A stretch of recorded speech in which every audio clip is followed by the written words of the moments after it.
All right, everybody, welcome back to the channel. Here we go with part 5. Basically, over the past week, I think I've substantially completed the chassis and suspension for the AMT International Transtar cab over.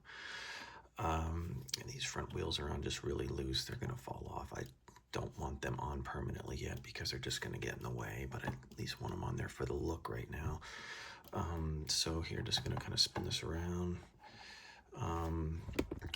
Spent a little time also this morning weathering the chassis. Probably got ahead of myself there a little bit because I'm still going to be handling this thing a lot. But I wanted to, I don't know, just looking for something a little bit exciting to do. It really, this may not look that impressive because really it's just black.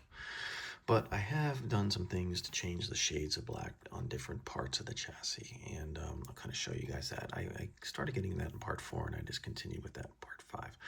So anyways, what have we done here? So, we got the rear suspension, and you see I have hit it with some highlights very subtly, just to make some things pop, some edges, some nut heads or bolt heads and whatnot. And again, using just a highlight white. This is Doc O'Brien's, but you can use any type of really pastel chalk that you can get at Hobby Lobby or whatnot to do the same thing. I just hitting it with this very flat brush, very subtly, very gently. I don't want to go crazy. And continue that around the truck. Look here in the front. Hit the radiator again with that white pastel to make some things pop and make it a little bit weathered and worn and bleached, almost faded, starting to fade by the sun. Thought the white pastel looked really good here on the battery box. This was also hit gently with the white pastel, and I really like that. They makes those batteries look a little bit bleached and worn.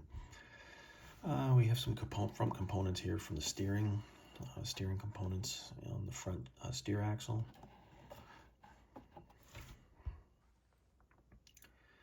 And there's your fuel tank straps, no fuel tank yet. And then in the back here, again, just hitting it very lightly so far with the white pastel. There's the fifth wheel, it's on there on the plate.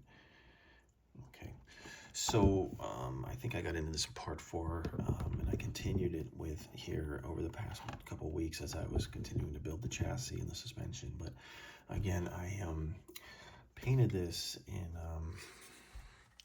using the Rust-Oleum semi-gloss black right out of the rattle can. Just don't need to use an airbrush because this whole chassis, most of the components of this truck, below the cab, are black. So just hit it with the rattle can, very easy, very straightforward, and that's what I've done. But I did go back and in an effort to create some interest and some weathering, because we are making a working truck here. Not a showroom truck. Blasted it with the Tamiya XF86 flat clear, and kind of blasting it in the working areas of the truck, meaning around the engine and the front steer axle, and then kind of skipping back to the 2 rear drive axles, and especially at the 5th wheel. So I kind of wanted to change in the shades of black across the length or along the length of the chassis.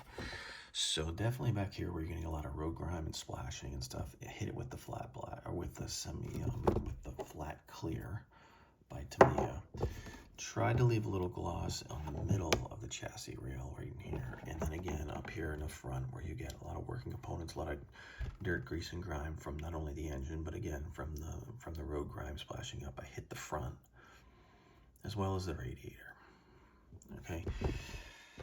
What I also did, and I probably got ahead of myself a little bit, but I wanted to add a little bit of rust. And what I did is I started very subtly, not heavy rust, just kind of mill scale rust, just starting to bleed through the top coat of the chassis black paint.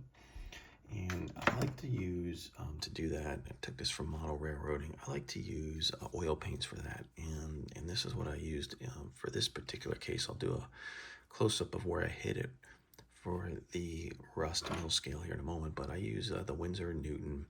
This is an oil paint coming out of a tube. This is burnt umber, and I get this at Hobby Lobby. This is a great color for rust.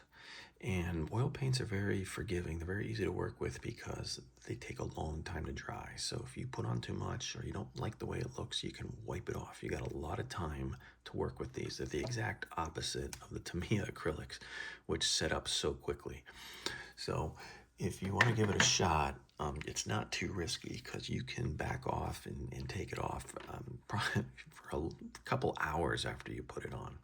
So how do I put it on? I use these makeup applicators. These are just, very, very fine sponge for makeup. And basically just paper towel, I'm dabbing some, comes out in the gel. Coming here, putting some on the towel. You can see this is from when I was doing it. Take some of this and then blot. I'm doing a lot of blotting here to get the excess off. And then I'm just applying it, in this case, to the right chassis rail. Very subtly, just very gently. There's not much left on here by the time I do it. More than this, but not much. And I'm just doing that, and you can see it leaves some behind. Just for that mill scale look that I'm going for. Like it's just starting. The rust is just starting to bleed through. A little bit more obvious here. I put a patch near the engine. Whoop. Right here. Then if you look at the left chassis rail, I've also done this with using the burnt umber oil paint and the makeup applicator. And you can see right here, this rail right here, just starting. So I'll probably add a little more because it's so subtle now, it's almost hard to see. But I think it looks pretty good. So it's just kind of a mill scale rust, just starting to bleed through the paint.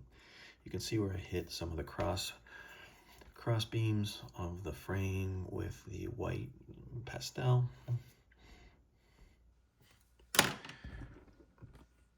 And I'm going to study some prototype pictures to see where else these things rust and if I want to get a little heavier on the rust.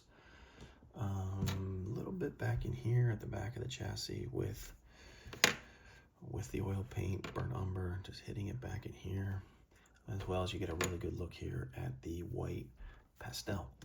That makes a lot of the details pop because this thing is just black. So you got to do something to make some of the detail pop. Okay, so that's some of the weathering. Again, probably getting a little bit ahead of myself because I got to handle this thing a lot. There's still components I got to add to the chassis. So I don't like the weather when I still have some handling to do, but I was bored and I wanted to do something exciting, so that's what I did. For example, I still, here's some air tanks that got to go on. Here's an air filter that's got to go on. These still need to be painted, obviously. And then here's another thing to be careful of. I don't work as much in the summer on these projects, so I might put it down for 2 weeks. I try to leave good notes where I left off. I circled the fan as something to come back to, and look, I totally forgot.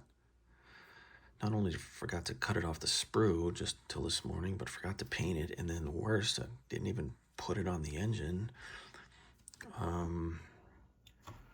So I got to find a way to get the fan in there because now the radiator's there and I don't want to start popping things off. So I think I can get it in there. It's just frustrating that I circled it on the instructions, left myself a note, basically don't forget this, and I forgot it. So another thing, I always like to look at least 2 or 3 steps ahead in the instructions. Again, I didn't do that, and I mounted the engine, I mounted the front drive axle, and I forgot to put the drive shaft in, and it was a bear getting it in there, but I did get it in. But I had to trim back the nubs on each end of the drive axle so that I could kind of put in one end like male to female and then bend it, and just barely got what was left of a nub, a very short nub, to fit in back there, male female, without breaking the drive axle. But it went in, it looks fine. That's behind me. I got to figure out the fan. So that's where we are. I'm gonna, like I said, next steps, part 7 or part 6, next part that'll release in a couple weeks. A couple more components to put on the chassis. Gotta get these rear drive wheel sets on there. You can see I've started to detail or weather some of them. Front wheels are done. I like the way they look. Okay, and then I told you the last part, part 4, we have selected a color scheme. We're doing color scheme F, and this sheet did come with the kit. This paint schematics, AMT put this in there, which I thought was awesome to help you figure out a paint scheme for your Transtar. So, okay, so that's where we are. Appreciate everybody watching the videos, leaving comments, or watching at least some of the video. Even if you scrub through it, that's fine. Please leave some comments. Like to see what other folks are up to, what they think, what their methods are, and their techniques are. And as always, thanks for watching. Bye-bye.